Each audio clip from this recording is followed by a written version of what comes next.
Assalamualaikum. Jangan lupa like, comment, and subscribe. Bye. Assalamualaikum warahmatullahi wabarakatuh. Alhamdulillahi rabbil alamin. Wassalatu wassalamu ala asyrafil anbiya'i wal mursalin wa ala alihi wa ashabihi ajma'in. Raditu billahi rabba wa bil islami dina wa bi muhammadin nabiyya wa rasula.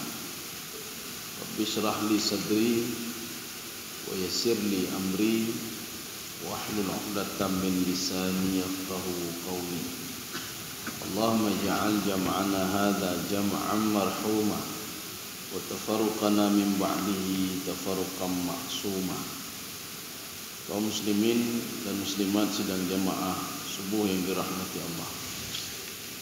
Pada pertemuan yang lalu kita sudah membahas yang pertama tentang nikmat. Jadi nikmat itu dibagi dua, ada nikmat mutlak, ada nikmat muqayyad. Kemudian yang kedua bala.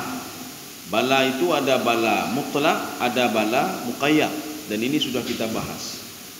Setiap Allah memberikan nikmat, baik itu nikmat mutlak maupun nikmat muqayyad, seorang itu dituntut untuk bersyukur kepada Allah. Jadi diberikan sesuatu, diberikan kekayaan, diberikan jabatan, diberikan harta untuk lebih dekat dengan Allah, maka kita mengucapkan alhamdulillah. Satu. Yang kedua, ketika diberikan bala, ya, ketika diberikan bala atau ujian, baik itu secara mutlak maupun muqayyad.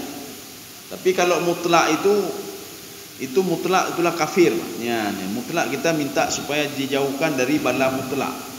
Karena bala mutlak itu seperti kafir, munafik dan lain sebagainya, itu bala mutlak itu. Ini bala muqayyad. Bala muqayyad seperti sakit, kemudian kekurangan rezeki dan lain sebagainya. Ini dituntut kita untuk bersabar. Sekarang kita bertanya, mana yang lebih afdal? Seorang hamba yang bersyukur atau seorang hamba yang sabar? Ya. Kalau ada dua posisi itu pada dua orang hamba yang berbeda. Seorang hamba diberikan nikmat, dia bersyukur kepada Allah. Seorang hamba diberikan bala, dia bersabar terhadap balanya. Ini kalau kita lihat dua-dua posisi ini, mana yang lebih untung, mana yang lebih afdal? Sebagian kalau kita lihat secara khusus ya, secara luas dulu ya. Ada yang mengatakan sabar itu lebih afdal dibandingkan syukur. Ada yang mengatakan syukur itu lebih afdal dibandingkan sabar. Ada yang mengatakan dia memiliki level sama levelnya. Seorang yang bersabar dan seorang yang bersyukur itu levelnya sama. Tapi di sini Imam Al-Ghazali ingin menampakkan orang sabar itu levelnya lebih tinggi dibandingkan orang bersyukur. Ya, ini beda. Beda orang bersyukur dengan beda orang yang bersabar. Karena di Imam Ghazali mengatakan begini. As-sabru yadullu ala ahwalil faqir wa syukru yadullu ala al-ghina. Ya. Kesabaran itu selalu menunjukkan kepada kefakiran. Karena ujian. Yang kedua, wa syukru yadullu ala al-ghina. Bersyukur itu selalu identik dengan kaya. Maka kalau ada orang kaya, alhamdulillah, dia bersyukur, Pak. Dia bersyukur. Maka kan beda tadi, Pak. Tadi beda. Sabar itu identik dengan fakir, kemudian bersyukur itu identik dengan kekayaan. Sekarang kita lihat kenapa lebih syukur itu lebih sabar itu tingkatannya, levelnya lebih daripada syukur ya. Sehingga sabar itu ada level yang paling atas lagi dari sabar. Itu namanya ridha. Sabar itu kalau di dalam Imam An-Nawawi, apa kata beliau? As-sabru qad yata'allam wa qad yahzan. Seorang ketika dia bersabar, ada kalanya dia yata'allam, dia merasa sengsara. Dia merasa sengsara walaupun dia sabar. Wa qad yahzan, dan ada kalanya dia sedih. Seorang ketika diberikan nikmat sedikit oleh Allah, dia bersabar, walaupun dia bersabar, tetapi sifat sedihnya pasti ada dalam hatinya, kata Imam Nawawi. Ini makna sabar. Tetapi di belakang sabar itu ada yang lebih dahsyat dari sabar. Artinya masih satu ini dengan sabar juga, yaitu ridha. Ridha ini adalah level, kata Imam Ghazali, orang yang bersabar, maka level tertinggi dari sabar itu adalah ridha. Ridha itu kalau di dalam bahasa awam itu artinya menikmati. Seorang ketika diuji oleh Allah, dia sudah terbiasa, maka dia nikmati ujian itu. Makanya ridha di dalam konsep Imam An-Nawawi, ar-ridha ayutabi ma qadha bihillah. Ridha itu mengikuti segala apa yang sudah ditakdirkan oleh Allah. Ketika Allah memberikan sakit kepada dia, dia nikmati sakit itu. Ketika diberikan susah oleh Allah, dia nikmati susah itu. Ketika diberikan oleh Allah sedikit nikmat, sedikit rezeki, dia nikmati itu yang dia nikmati. Maka pada suatu hari Abu Bakar As-Siddiq berdialog dengan Abu Jahal. Ketika Abu Jahal melihat Abu Bakar As-Siddiq memberikan makan anak yatim, memberikan makan fakir miskin, memberikan makan orang-orang fakir dan orang-orang miskin, apa kata Abu Jahal? Anut'imu man law yasha'ullahu at'amah in antum illa fi dhalalim mubin. Ngapain kamu kasih makan anak yatim itu? Ngapain kasih makan orang fakir? Ngapain kasih makan orang miskin? Apakah Tuhanmu tidak sanggup kasih makan mereka? Sehingga mereka miskin seperti ini. Untuk apa mereka setiap hari beribadah, berdoa kepada Allah, sedangkan mereka tidak diberikan apa-apa oleh Tuhannya? Rugi saja mereka. Ini kata Abu Jahal. Coba lihat saya ibadah tidak, apa-apa tidak, tapi diberikan nikmat yang banyak. Nikmat saya banyak, saya kaya. Ketika itu Abu Bakar As-Siddiq, artinya kita supaya bisa juga seperti Abu Bakar. Abu Bakar tahu kalau posisi mereka sedang diuji oleh Allah. Abu Bakar tahu kalau sabar itu memiliki level paling tinggi dibandingkan dengan syukur. Maka apa kata Abu Bakar As-Siddiq? Wahai Abu Jahal, Allah sedang menguji kami. Allah sedang menguji orang miskin ini. Allah sedang menguji orang fakir. Allah sedang menguji orang miskin, orang fakir, orang yatim dengan tidak mendapatkan sesuatu. Allah sedang menguji kami.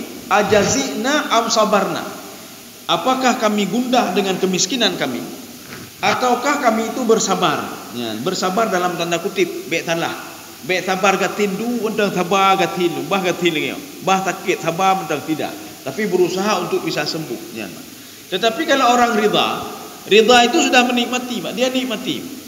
Karena menurut dia, bukan menurut dia sebenarnya, menurut Al-Quran dan menurut hadis, setiap bentuk ujian Allah itu adalah bukti Allah sayang kepada hamba itu. Makin banyak diuji, makin sayang Allah kepada hamba itu. Maka dalam sebuah hadis Rasulullah SAW bersabda, Innallaha idza ahabba 'abdan ibtalahu. Jadi Allah kalau mencintai seorang hamba maka diuji, Pak. Makin banyak ujian, makin cinta Allah. Seorang yang sudah pada level ridha, ketika diuji dia senang sekali. Nuju alam lo ni Allah, nuju alam lo. Ni pesakit alam lo ni Allah. Ini sudah level tinggi. Ini bukan level-level kita, tidak. Kita sakit 3 hari yang kamu mengeluh. Baik 3 orang sakit, 4 orang sakit. Sehari sakit sudah mengeluh. Maka Nabi Ayub AS itu sampai 17 tahun. Bahkan dalam satu riwayat 19 tahun. Beliau diuji oleh Allah kesabarannya, diuji penyakitnya oleh Allah Subhanahu wa taala. Kekayaannya habis semua kekayaannya. Ternaknya habis semuanya. Maka beliau diuji, tidak ada harta, tidak ada ini, semua tidak ada lagi. Bahkan istri dan anaknya sudah melarikan diri dari beliau. Kaum muslimin sedang jamaah yang dirahmati Allah. Imam Al-Ghazali sekarang ingin mengatakan kalau sabar itu levelnya tinggi. Walaupun di atas sabar itu ada lebih dahsyat lagi, yaitu ridha. Kalau kita tidak sanggup ridha, paling enggak kita pada level-level sabar. Walaupun nanti level sabar itu apa? Kita mentang sakit hati mentang. Diomongin oleh orang lain, sabar. Walaupun nanti ada sakit hati. Tetapi kalau orang sudah level ridha, dia dah sakit hati lepas, dia nikmati. Ikan lagi, alhamdulillah, karena urung keun urangnya, alhamdulillah. Besok dia lagi, alhamdulillah, karena la urung keun. Paling enggak kalau tidak ada ibadah apa-apa, paling enggak dia berdoa kepada Allah, ya Allah, nyo ibadah hana tepu-tepu tahajud pi, hana baca Quran pi tidak, salat pi telat. menyojo orangnya benar urung kenggelun ya Allah. Supaya apa? Supaya banyak pahala ya. Jadi ini dia sudah menikmati Pak ya, ini menikmati. Seorang sudah menikmati, ini level ridha namanya. Sekarang kita lihat di sini. Imam Al-Ghazali ingin menampakkan kepada kita kalau sabar itu bisa di atas level syukur ya. Ada dalam sebuah hadis Imam Ghazali mengatakan ma warada fihi fadilati sabri kanat fadailu sabri akthar. Jadi fadilah sabar itu kalau dibandingkan dengan fadilah syukur itu, sabar itu lebih banyak ya. Terutama di dalam Al-Qur'an maupun di dalam hadis. Ini membuktikan kata Imam Ghazali kalau sabar itu di atas syukur. Mana contohnya? Min afdali ma utitum. Jadi Rasulullah sallallahu alaihi wasallam mengatakan, yang sesuatu hal yang afdal yang sudah saya berikan kepada kalian, yang lebih baik itu mana? Yang pertama al-yaqin. Ya, maka yakin itu segala sesuatu hal yang baik, yang bagus. Ya, jadi kadang-kadang burung, kadang-kadang bino 3, kadang-kadang bidi 3 seperti munafik. Yang munafik anak yakin ini. Kelompok ini bukan, kelompok itu juga bukan. Muzabtabina baina dzalika la ilaha ula'i wa la ilaha ula. Bukan kelompok ini, bukan kelompok itu. Karena tak diberikan keyakinan sama dia, Pak. Yakin hana, Pak. Ketika pergi ke masjid dia susah lagi, Pak. Hana yakin. Nyo kabatu pegalam batu, hana yakin, Pak. Makanya orang yang diberikan yakin itu kata Rasulullah, dia sangat afdal sekali. Itu yang paling afdal itu seorang ada yakin dalam jiwa. Satu. Yang kedua wa azimatu sabri. Seorang diberikan sifat sabar kata Rasulullah sallallahu alaihi wasallam. Ini bukti kalau seandainya sabar itu di atas syukur ya. Ada yang lain lagi. Ketika ditanya ini Pak, ya wafil khabar. Jadi ada sebuah hadis yang diriwayatkan oleh para sahabat. Yu'ta bi ashkur ahlil ardi. Jadi ketika itu orang yang bersyukur itu diberikan nikmat oleh Allah Subhanahu wa taala. Orang mana itu? Orang penduduk bumi. Kama jazaina hadas'a. Ketika itu wa yu'ta bi asbari ahlil ardi. Ada dua-dua yang diberikan oleh Allah. Yang pertama orang bersyukur, yang kedua orang yang sabar. Dua-dua diberikan nikmat oleh Allah. Setelah itu Allah bertanya kepada dua-dua ini. Kepada dua-dua ini Allah bertanya, apakah amma tarda ayajziyaka kama jazaina hadza syakir? Wahai orang yang bersabar, apakah kamu ridha saya berikan pahala kepada kamu sama dengan orang bersyukur? Ridha enggak kamu? Kata Allah. Ya. Saya ulangi lagi. Di bumi ini ada dua orang, satu bersyukur, satu lagi orang sabar. Ketika itu Allah mengatakan, wahai orang yang sabar, apakah kamu ridha kalau saya berikan nikmat kepadamu sama seperti orang bersyukur, pahalanya sama? Kamu ridha enggak? Dijawab oleh orang tadi, Naam ya Rabbi, saya ridha ya Allah. Ini kata orang yang bersyukur, orang yang sabar tadi, saya ridha ya Allah. Dijawab oleh Allah, kalla, tidak. Tidak, pahala kamu lebih banyak daripada para orang yang bersyukur. Ya, Pak. Kalla an'amtu alaihi fasyakara wabtalaituka fasabarta. Beda kata Allah. Posisi dia, saya berikan nikmat, dia bersyukur. Posisi kamu, saya berikan bala, kamu sabar. Makanya kesabaran kamu bisa mengalahkan sifat bersyukur dia, kata Allah. Ya, nih Pak. Kaum muslimin sidang jamaah yang dirahmati Allah. Maka Allah Subhanahu wa taala juga mengatakan di dalam Al-Qur'an pada surah Az-Zumar, innama yuwaffas sabiruna ajrahum bighairi hisab. Allah membalas orang-orang sabar itu tanpa hisab. Tanpa hisab begini, tanpa bisa saja pahalanya sekian, 1 kali lipat, 2 kali lipat, 3 kali lipat. Ini bighairi hisab artinya. Jadi tanpa takaran. Ini khusus untuk orang-orang bersabar saja. Tapi orang yang bersyukur tidak. Sejauh mana dia bersyukur, begitulah dibalas oleh Allah Subhanahu wa taala. Bahkan bersyukur itu, pada suatu hari Nabi Musa alaihissalam bermunajat dengan Allah. Ketika itu Nabi Musa mengatakan kepada Allah, a'taitana kulla syai'in fa kaifa nashkuru bika? Engkau sudah memberikan segala sesuatu kepada kami ya Allah. Bagaimana cara kami bersyukur? Ya. Maka Allah memberikan yang paling simple. Innal abda ya'rifu anna ni'mata minni faqad syakara. Seorang hamba yang dia teringat kalau itu adalah pemberianku, kata Allah, dia sudah bersyukur. Kita hari ini tidak ada apa-apa, tiba-tiba ada rezeki, ada nikmat. Ketika itu alhamdulillah, kita teringat kepada Allah. Karena kata Imam Ghazali, hakikat syukur itu bukan zikrul zat, tetapi zikrul mun'im. Ya, hakikat syukur itu bukan kepada bendanya, tidak, tetapi kepada pemberi nikmat. Kita biasanya bersyukur kepada bendanya. Ketika seorang sembuh dari sakitnya, alhamdulillah kapulih lun karena tebel-tebeli penyakit. Yang kita lihat adalah zatnya, kita lihat. Kita salah itu, kata Imam Ghazali. Sebenarnya syukur itu adalah zikrul mun'im. Ketika kita sembuh, alhamdulillah, terima kasih Allah. Ya, ketika kita melihat anak kita sakit, kemudian sembuh dari sakitnya, sebagian orang itu salah memaknai makna syukur. Dia bersyukur melihat anaknya, alhamdulillah kapulihan ulun. Hana sakilian ila kaji nuwon.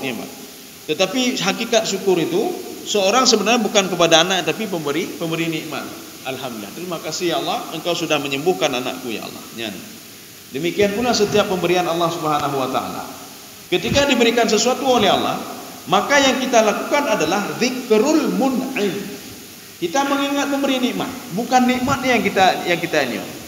Jadi makanya dituntut oleh Allah kepada kita. Yang pertama untuk teringat kepada pemberi nikmat, satu. Yang kedua, kalau ada waktunya, menyonawate, kita disuruh ambil wudu dan kita disuruh untuk sujud syukur sebagai bukti kita itu mensyukuri nikmat Allah dan teringat kepada Allah Subhanahu wa taala. Jadi ambil wudu, kemudian takbir, kemudian sujud, kemudian setelah itu Allahu Akbar, assalamualaikum, sujud syukur. Atau minimal paling tidak sebagai rasa syukur kita mengucapkan doa, Rabbi auzi'ni an ashkura ni'mataka allati an'amta alayya wa ala walidayya wa an a'mala salihan tardah wa adkhilni bi rahmatika fi ibadika salihin. Karena doa ini ada dua dalam Al-Quran. Yang pertama doanya Nabi Sulaiman alaihissalam. Ketika beliau mendengar seekor semut bisa berbicara dan beliau bisa memahaminya, kemudian beliau bersyukur kepada Allah.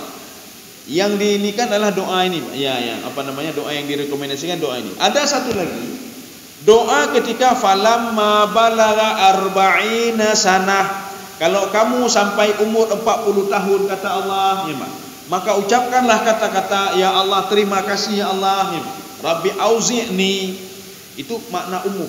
Tetapi yang ayat satu lagi itu Nabi Sulaiman alaihissalam sendiri yang berdoa, ya Allah, Rabbi auzi'ni an ashkura ni'mataka allati an'amta alayya.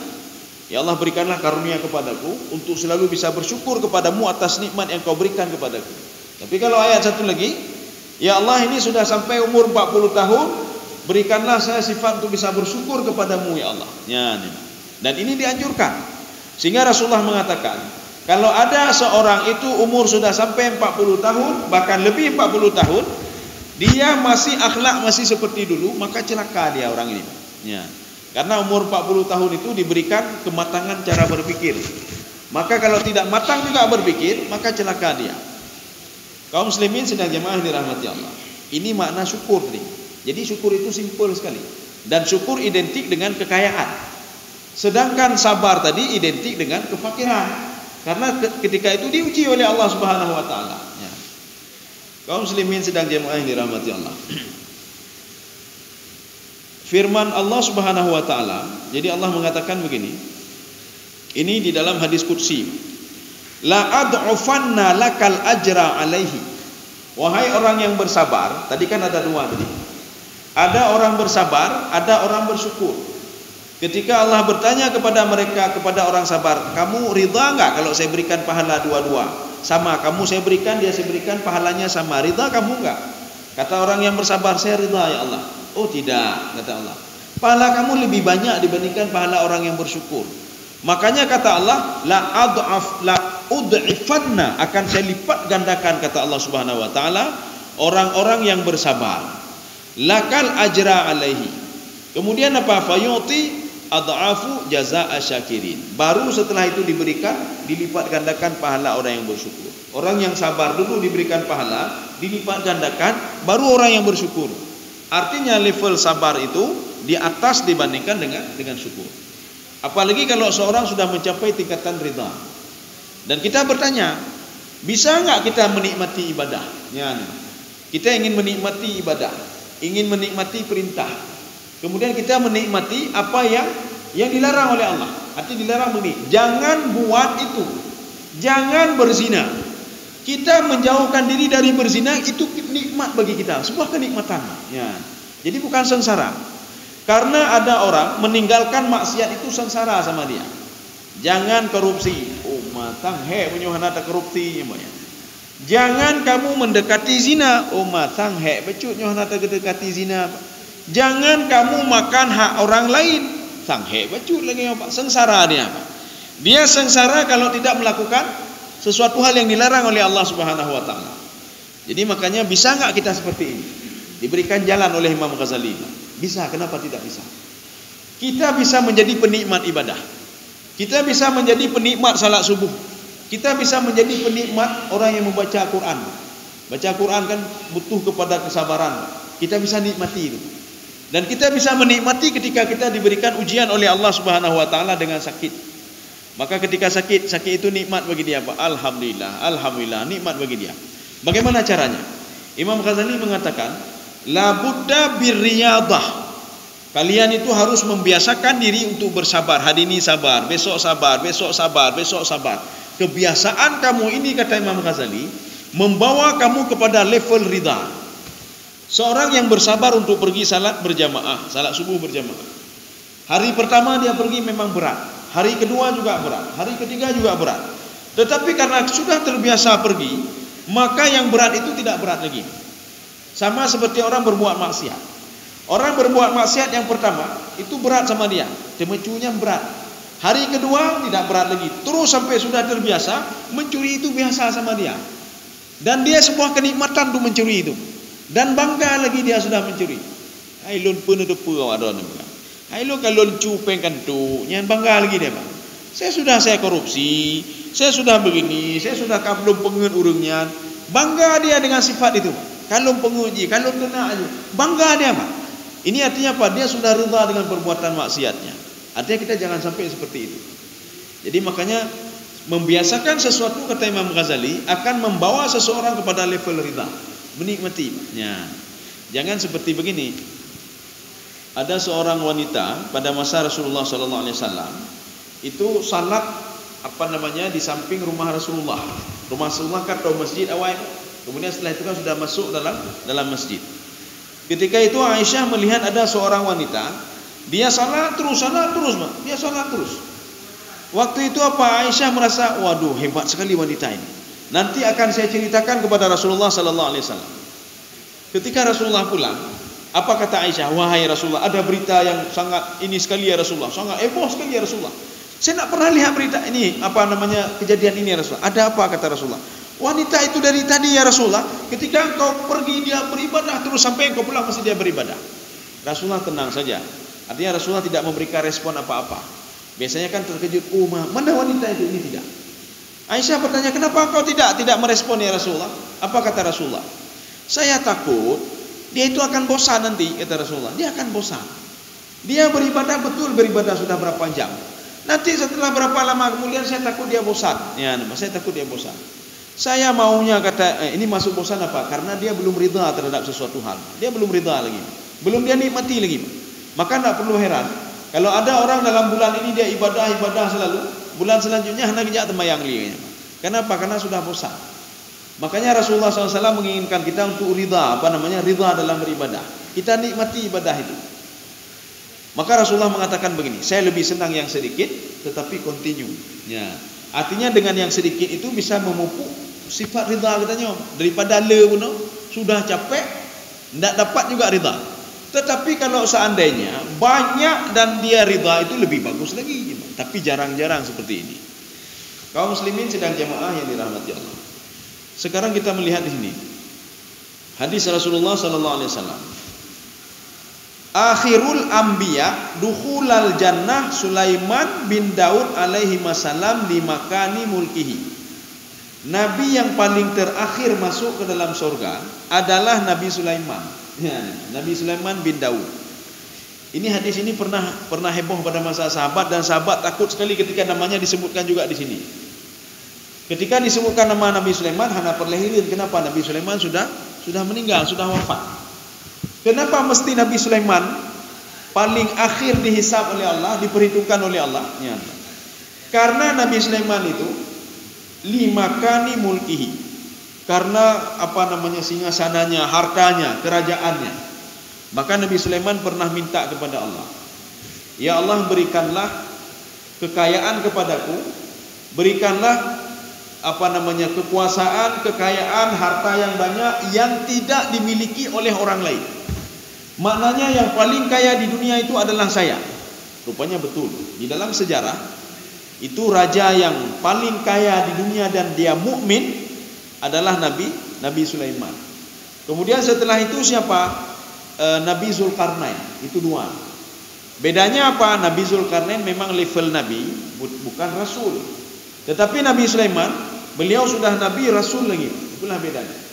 Maka levelnya lebih tinggi dibandingkan dengan Nabi Zulkarnain. Bahkan Nabi Zulkarnain ketika berdakwah, masyarakat menawarkan kepada beliau, kalau kamu mau melakukan ini akan kami bayar kamu. Apa kata Nabi Zulkarnain? Apa yang diberikan oleh Allah lebih baik apa yang kalian berikan.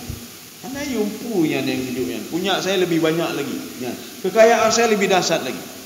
Inilah yang dikatakan Nabi Sulaiman. Ketika Ratu Balqis mengambil sebagian hartanya diberikan kepada Nabi Sulaiman dengan syarat Nabi Sulaiman tidak memanggil mereka. Ya, ini. Kemudian ketika itu apa kata Nabi Sulaiman? Saya tidak perlu harta ini. Harta yang diberikan oleh Allah kepada saya lebih afdal dibandingkan ini. Sehingga Ratu Balqis penasaran. Sebesar apa hartanya? Sebesar apa kekayaannya? Maka ketika Balqis datang ke kerajaan Nabi Sulaiman, ini kejadiannya kan di Yaman. Waktu datang kerajaan Nabi Sulaiman, dia lihat rupanya betul, Pak. Singgasana Nabi Sulaiman itu tidak bisa dibandingi dengan singgasana yang lain. Bahkan Nabi Sulaiman pernah menyuruh kepada kelompok jin untuk memindahkan singgasananya di samping singgasana Nabi Sulaiman alaihissalam. Sehingga Nabi Sulaiman bertanya kepada Ratu Balqis, ahadha arsyuk? Inikah aras kamu, singgasana kamu? Dengan malu-malunya Ratu Balqis mengatakan, iya, nampaknya iya. Ya, ketika dia lihat singgasana Nabi Sulaiman alaihissalam. Sehingga Ratu Balqis masuk mengikuti Nabi Sulaiman dan patuh dan taat kepada Nabi Sulaiman untuk menyembah Allah Subhanahu wa taala. Ini yang pertama. Jadi artinya Nabi yang terakhir masuk ke dalam surga itu Nabi Sulaiman. Kita kalau berdoa kepada Allah, ya Allah neju'lun harta lagi Nabi Sulaiman, berarti setelah Nabi Sulaiman ke kitanya itu. Jadi artinya apa? Habis dihisapnya ngisap kitanya cik, sama cik. Artinya karena lu harta dia kan? Maka laki-laki lagi Nabi Sulaiman. Jadi makanya kita kalau minta itu, mintanya apa kita minta? Ya Allah berkahilah harta saya. Ya berkahilah. Boleh minta, bukan tak boleh. Ya Allah nejuk harta bela, jut pekahan jut. Maka ini masuk kepada nikmat muqayyad. Kita menginginkan apa? Dengan banyak harta, ya Allah, saya bisa menyumbang, saya buat ini, saya buat itu, dan saya makin dekat dengan Engkau. Maka nikmat muqayyad itu nikmat yang diberikan oleh Allah, baik harta ataupun jabatan. Dengan nikmat itu bisa mendekatkan diri dengan Allah. Tapi kalau dengan makin banyak nikmat, makin bertambah, kita makin jauh, itu bukan nikmat lagi namanya. Ya. Ini bala namanya, bukan bala, musibah namanya, Pak. Laknat namanya. Sudah, ini yang pertama. Yang kedua, wa akhiru ashabi, kata Rasulullah, sahabatku yang paling terakhir masuk ke dalam surga adalah Abdurrahman bin Auf. Sahabatku Abdurrahman bin Auf. Kenapa? Limakani ghinahu, karena kekayaan dia. Maka dia baik dalam laki-laki, ya Allah menuju lu lagi Abdurrahman bin Auf ya, Mak. Hadis ini ketika sampai kepada Abdurrahman bin Auf, Abdurrahman bin Auf takutnya luar biasa. Kapalo lu. Sahabat menyampaikan, wahai Abdurrahman bin Auf, tadi Rasulullah mengatakan kamu adalah sahabat yang paling akhir masuk ke dalam surga. Kapalo lu. Akhirnya apa? Program Abdurrahman bin Auf memiskinkan diri. Dia sumbang seluruh hartanya, Pak. Tumbang kene. Rupanya makin bertambah. Dia sumbang lagi. Waktu itu posisi beliau kan di Madinah. Dia sumbang lagi hartanya, dia berikan lagi. Hartanya bertambah. Nyo katutah lu ni. Makin bertambah. Makin berinfak makin bertambah. Akhirnya beliau memanfaatkan momen ketika momen haji, Pak. Waktu penduduk Madinah berangkat ibadah haji, waktu itu korma mereka sudah layak panen sebenarnya. Ya, cuma belum pas waktunya. Rupanya setelah perjalanan, kan lama juga perjalanan kaki dari Mekah, dari Madinah menuju Mekah. Sampai di Mekah mereka kembali ke Madinah lagi, jalan kaki lagi. Rupanya penduduk Madinah melihat korma mereka sudah busuk semuanya. Sudah jatuh-jatuh dan busuk. Akhirnya mereka mengatakan apa? Oh, manyo kahana lagi le. Kabro korma sudah busuk, Pak. Kita hari ini gagal panen. Akhirnya apa? Dimanfaatkanlah momen ini oleh Abdurrahman bin Auf. Apa kata Abdurrahman bin Auf? Korma busuk kalian saya beli 10 kali lipat. Mereka senangnya luar biasa. Abdurrahman bin Auf mau dia beli korma busuk kita. Padahal korma itu tidak bisa lagi dimakan pun tidak bisa, apa-apa tidak bisa lagi. Saya beli 10 kali lipat dengan harga korma nomor 1, kata beliau. Akhirnya mereka ini senang sekali, diantarnya korma ke rumah Abdurrahman bin Auf. Dia bayar lagi 10 kali lipat dengan level korma level nomor 1. Walaupun itu korma-korma hana-hana get, tapi dibayar dengan level 1 10 kali lipat. Akhirnya rumah Abdurrahman bin Auf korma mendum, Pak. Dan beliau sudah miskin. Gara-gara apa? Semua hartanya dia beli korma penduduk Madinah. Akhirnya beliau senang sekali. Alhamdulillah, kagatin lu ni Allah, kagatin lu. Rupanya di Yaman itu terkena penyakit aneh. Penyakit yang tidak sembuh kecuali dengan korma busuk. Jadi waktu itu penduduk Madinah, korma busuk sudah habis. Raja di Yaman mengatakan, coba cari siapa yang ada korma busuk, kamu beli korma itu, saya beli 10 kali lipat berapa yang dia beli. Dia berapa beli dulu? Sekian, saya beli 10 kali lipat. Akhirnya korma bro di rumah Abdurrahman bin Auf habis semuanya. Akhirnya kaya lagi Abdurrahman bin Auf. Karena ketika-ketika ya. Makanya Rasulullah SAW ketika Rasulullah bersabda, itu bukan bukan bualan saja, tidak, tetapi atas petunjuk Allah. Artinya Abdurrahman bin Auf hanya ketika ini, Pak. Memang beliau terakhir sahabat yang masuk dalam surga nanti. Ya. Kaum muslimin sedang jemaah yang dirahmati Allah. Kemudian disebutkan di sini, yadkhulu Sulaiman ba'dal anbiya. Nabi Sulaiman itu masuk ke dalam surga dibandingkan dengan nabi-nabi yang lain bi arba'ina kharifan, 40 tahun lamanya. Setelah 40 tahun baru Nabi Sulaiman masuk ke dalam surga. Akibat apa? Kekayaannya luar biasa. Beliau bisa menundukkan jin, bisa menundukkan makhluk-makhluk lain, bisa patuh binatang, bisa patuh kepada beliau. Kekayaannya juga luar biasa. Kekayaannya luar biasa. Makanya 40 tahun. 40 tahun ini, kalau seandainya yang dikatakan oleh Allah itu 1 hari 1000 tahun, maka 40 tahun ini 40.000 tahun lamanya. 40.000 tahun lamanya. Kalau kita lihat dengan perkiraan di padang mahsyar, 1 hari itu 50.000 tahun lamanya. 1 hari 50.000 tahun. Setelah 50 alfasanah, 50.000 tahun lamanya, maka Nabi Sulaiman menunggu cuma 1 hari saja, 1 hari kurang. Kalau 24 jam mungkin 20 jam saja cuma menunggu untuk masuk ke dalam surga. Ini kalau perkiraan akhirat. 1 hari itu 50.000 tahun. Nabi Sulaiman 40.000 tahun harus menunggu. Kenapa? Gara-gara kekayaannya. Karena dihisap semua oleh Allah Subhanahu wa taala. Kemana ini? Diperhitungkan. Kaum muslimin sedang jemaah yang dirahmati Allah. Abwabul jannah. Ya, ini sekarang memberikan kepada kita bagaimana fadilah orang yang bersabar. Sabar ini termasuk sabar tadi di anu ya, Pak. Bek dah tenak. Bah lagi yang kedua, Pak. Dah sabar dah. Memang sabar itu kan kata enggak salah kalau kata Imam Nawawi, Pak. Sabar itu kan ya ta'alam. Seorang itu bisa sengsara dengan sabar, Pak. Anu macam-macam, Pak. Oh, tahu je hati, Pak. Oh, mana dulu, dah sabar, Pak. Tapi bek keun sabar, Pak. Munyo keun sabarnya palah nali. Kita sabar saya, lu sabar ya Allah. Cuma sakit. Cuma kalau seorang sudah biasa sabar, dia sudah ridha, Pak. Patai pun hayana dah. Dia ridha, Pak. Alah, bah lagi yang kedua, bah lagi dia, hana buku je, bah lagi. Pak. Jadi sabar, Pak. Jadi makanya sabar itu qad yata'allaq wa qad yahzan. Kadang-kadang seorang itu bisa bersedih gara-gara sabar. Enggaknya roh gemo gara-gara kalian pekatan anu, Pak. Cuma hana ketena anu ya, Pak. Cuma karena dia sabar tadi rate bi mata, Pak. Oh anu lu, bukan benar anu lu. Tapi dia bersabar dan terus berdoa kepada Allah.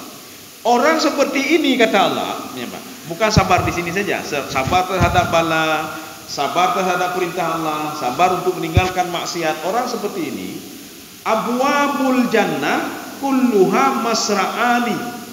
Pintu-pintu surga itu ada beberapa pintu untuk masuk ke dalam surga. Makanya seperti neraka. Neraka itu ketika dibuka jahanam, di dalam jahanam itu ada 70.000 pintu.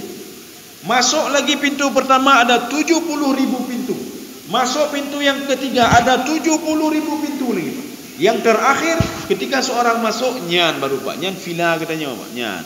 Villa bagi orang yang katanya Pak, itulah. Villa untuk orang-orang penduduk neraka, ya. Maka ketika dia masuk, itulah tempat tinggal dia, istana dia. Luasnya itu seluas langit dan bumi, untuk dia saja. Neraka itu untuk dia saja. Beda fikir dia umat tempit, dahana tempit neraka, tak kurang neraka. Tetapi kata Allah, illa babas sabri, kecuali pintu sabar. Orang yang bersabar ketika di dunia, baik itu sabar terhadap perintah Allah, sabar untuk meninggalkan larangan, sabar untuk musibah yang diberikan kepada dia seperti sakit, itu pintunya satu. Fa innahu masra'un wahidun, pintunya cuma satu, pintu kesabarannya. Wa awwalu man yadkhuluhu ahlul bala. Yang pertama yang masuk ke dalam itu adalah mereka-mereka yang di dunia diuji oleh Allah Subhanahu wa taala. Itu masuk ke situ, Pak. Amamuhum Ayub alaihissalam, di depan mereka adalah Nabi Ayub alaihissalam. Ya. Maka urung yang sabar, beliau akan bersama Nabi Ayub nanti. Akan bersama Nabi Ayub. Jadi makanya surga yang mana Nabi Ayub masuk, ketika kita akan masuk juga ke dalam surga itu. Kenapa? Karena kesabarannya Nabi Ayub alaihissalam. Yo pakai banda sabar kena dalake Allah bumi tambang lun dalam surga Nabi Ayub. Ketika di ujo tiuro ujo ka goyang ne, Pak. Kibam ya tambang surga Nabi Ayub, Pak. Dia Nabi Ayub sudah ridha luar biasa, Pak. Itu sudah level di atas sabar beliau. Kalau istilah Imam Al-Ghazali, beliau itu sudah mawara as-sabri, sudah di belakang sabar yang tidak kita sanggupi, Pak. Tapi kita bisa sanggup juga, kata Imam Ghazali, bi riyadhah, dengan latihan. Hari ini latihan. Kita bisa meninggalkan maksiat dengan latihan. Tapi menyokongnya ada pegang maksiat, lusa ada pegang maksiat lah. Jauh lusa pegang maksiat lah. Ini melatih diri untuk menjadi orang pemaksiat, ya, Pak. Orang yang menikmati maksiat.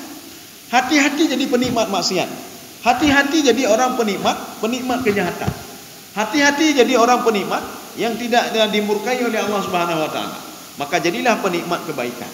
Bagaimana caranya? Biasakan kebaikan. Akhirnya apa? Nikmat dengan kebaikan itu. Ya, saya rasa cukup sekian yang Kapol sudah tunjuk. Jadi mudah-mudahan ada manfaatnya bagi tuan dan jemaah sekalian. Subhanakallah bihamdika, asyhadu an la ilaha illa anta, astaghfiruka wa atubu ilaik. Assalamualaikum warahmatullahi wabarakatuh.